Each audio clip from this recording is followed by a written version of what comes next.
Papa sur Europe 1, 10h, 11h30 avec Thomas Hill et votre invité ce matin, Thomas. Oui, on va parler des papas ce matin parce que je reçois Alexandra Ternant, la co-autrice du documentaire Paternité, une métamorphose décryptée qui sera disponible le 29 novembre sur arte.tv. Alors évidemment, le thème m'a interpellé en tant que père, mais surtout parce que j'ai l'impression qu'il n'y a pas eu beaucoup de documentaires qui se sont intéressés comme ça à la paternité, alors que c'est un rôle qui a considérablement évolué ces 50 dernières années.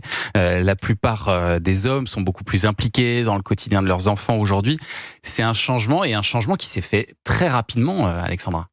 Alors nous, on a observé le temps que dédient les pères aux enfants, qui a beaucoup évolué ces 50 dernières années, mais je crois que même à l'échelle d'une génération, on peut s'apercevoir de changements assez importants. Ouais. Et en fait, la science a voulu essayer de suivre ça depuis 20 ans. C'est une science assez nouvelle, la science de la paternité, qui a une vingtaine d'années, qui essaie de suivre et de comprendre biologiquement, en fait, ce changement et de l'accompagner, en fait. Vous donnez un chiffre là-dessus sur le temps consacré aux enfants par les pères. Ça a été multiplié par 4 en Occident depuis 50 ans. Absolument. C'est colossal. Depuis 1965. Ouais. Alors, est-ce que ça veut dire que vraiment, il y a 50 ans, les papas ne s'occupaient pas du tout de leurs enfants et aujourd'hui, ils commencent à le faire ou est-ce que vraiment, il y a un équilibre qui se fait entre les hommes et les femmes aujourd'hui ? En tout cas, en termes de temps, c'est évident.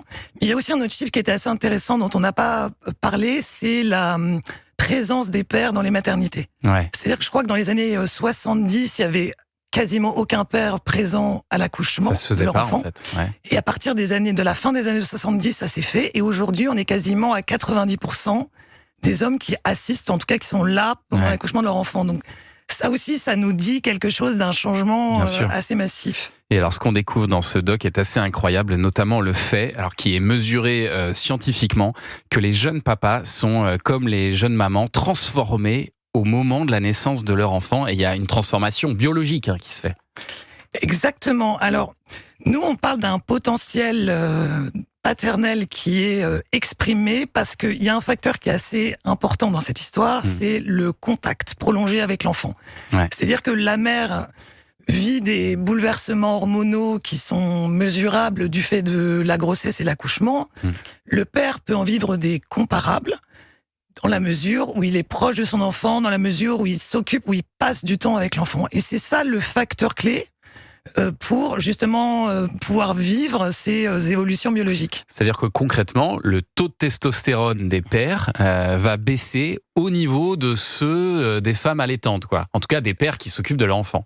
Oui, ça c'est la citation du scientifique Lee Gettler qui a mesuré sa propre testostérone. Parce que lui, il l'étudie à une échelle globale, mais il l'a mesuré lui dans son expérience personnelle. Et il dit dans le documentaire, mais voilà, quand mon fils est né, mon taux de testostérone était aussi faible que celui d'une femme allaitante. Mais moi, je tiens à dire que même si ça paraît préoccupant du point de vue d'un homme, c'est une chute de testostérone qui est certes significative, mais elle n'est pas dramatique et elle n'est pas critique. C'est-à-dire qu'il ne s'agit pas... C'est ponctuel surtout, non ? Voilà, elle est ponctuelle, elle est liée vraiment au fait de s'occuper d'un très jeune enfant, qui est vraiment un bébé qui est absolument dépendant, et elle remonte un petit peu plus tard, une fois que l'enfant grandit. C'est ça. Donc c'est pas un drame, c'est un accompagnement biologique parfaitement compréhensible. Et les chercheurs, ils ont même observé qu'avant de prendre son nouveau-né dans ses bras, le taux de cortisol, qu'on appelle aussi l'hormone du stress, elle va monter en flèche. Mais dès qu'on prend le bébé, son bébé dans les bras, c'est l'ocytocine qui va grimper. Exactement, c'est-à-dire que le lien se fait, et c'est aussi la raison pour laquelle les pères sont invités au pot à pot dès la naissance avec l'enfant. C'est que ce premier contact pot à pot, cette première rencontre physique, elle a un impact sur les hormones et elle peut même probablement, d'une certaine façon, donner une impulsion dans le fait de s'en occuper plus tard. C'est très important ce qui se passe ce jour-là. C'est utile pour les enfants, mais c'est utile pour le père également. Mais la rencontre doit se faire. C'est-à-dire que les deux doivent créer un lien qui va permettre au papa de s'occuper de son enfant avec joie, j'ai envie de dire, avec enthousiasme. Et d'ailleurs, on voit un peu plus loin dans votre doc que c'est pareil pour les grands-parents. Quand ils découvrent leurs petits-enfants, là aussi, il se passe des choses dans leur corps et il y a cette évolution qui se fait. Alors ça, c'est une hypothèse, mais qui est vraiment très intéressante. Et c'est vrai que c'est l'œuvre de Sarah Blaffer-Hrdy, qui est notre conseillère scientifique, mais qui est surtout une primatologue et une anthropologue de renom américaine, qui a sorti un livre sur la paternité récemment et sur lequel on s'est librement inspiré pour le documentaire. C'est que l'humanité a évolué de manière à élever les enfants de manière coopérative. Et c'est-à-dire que aux côtés des mamans, d'autres adultes peuvent intervenir dans l'éducation des enfants. Donc les papas, mais potentiellement les grands-parents, les oncles, les tantes. Et on peut espérer observer des changements hormonaux aussi chez les grands-parents lorsqu'ils s'occupent de leur enfant. En fait, dès qu'il y a un contact, on peut espérer voir ces changements également. Et alors ce documentaire, il casse pas mal d'idées reçues, Alexandra Ternant, par exemple sur le fait que les femmes connaîtraient mieux les pleurs de leur bébé. On pense toujours ça, et donc c'est une des raisons qui ferait qu'elles se lèvent plus la nuit que les pères. Bon, en fait, pas du tout. Très mauvaise excuse, messieurs. On est tout aussi capables que les femmes de reconnaître les pleurs de nos bébés. Et ça, c'est mesuré scientifiquement. Tout à fait, c'est le travail de Nicolas Mathevon qui a cette perspective très intéressante de voir, d'étudier vraiment scientifiquement comment les papas, les mamans, les hommes et les femmes peuvent reconnaître les pleurs de leurs bébés ou des bébés étrangers. Donc il a mis au point un certain nombre d'expériences qui révèlent effectivement pas vraiment de différence entre les hommes et les femmes, mais le facteur à nouveau qui compte, c'est le contact, c'est l'expérience avec l'enfant. Ah oui, un père qui n'aurait pas du tout connu son enfant, évidemment, il reconnaît pas ses pleurs. Ça, c'est sûr. Oui, et c'est même, dans l'expérience, il prévoit même, entre guillemets, d'entraîner des gens qui ne sont pas parents à écouter un bébé, et il se rend compte qu'une fois qu'on est familiarisé avec un bébé, un pleur d'un bébé, on est capable de le reconnaître. Donc c'est une compétence qu'on peut développer au contact de l'enfant. Mais alors il y a quand même de vraies différences hommes-femmes néanmoins. Il y a une expérience scientifique qui montre que les pères et les mères n'interagissent pas de la même manière avec leur bébé. Ça, j'ai trouvé ça intéressant, et qu'ils les stimulent différemment. En fait, il y a une forme de répartition des rôles entre le père et la mère. Oui, ce que disent les recherches d'ailleurs de la grande prêtresse, si j'ose dire, de la parentalité qui est en Israël, et s'appelle Ruth Spellman, c'est qu'elle dit que dans chaque relation enfant-parent, chaque relation parent-enfant est singulière, c'est-à-dire est unique. Mais ce qu'elle observe au bout de décennies d'observation, je crois qu'elle en est à plus de 30 ans d'observer d'interactions parent-enfant, c'est qu'elle décèle des tendances.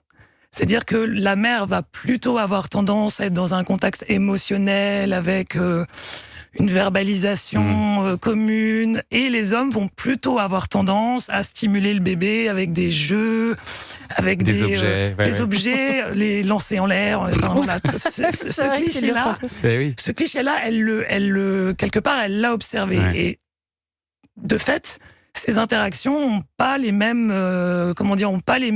vertus dans le développement cognitif, dans le développement cérébral de l'enfant.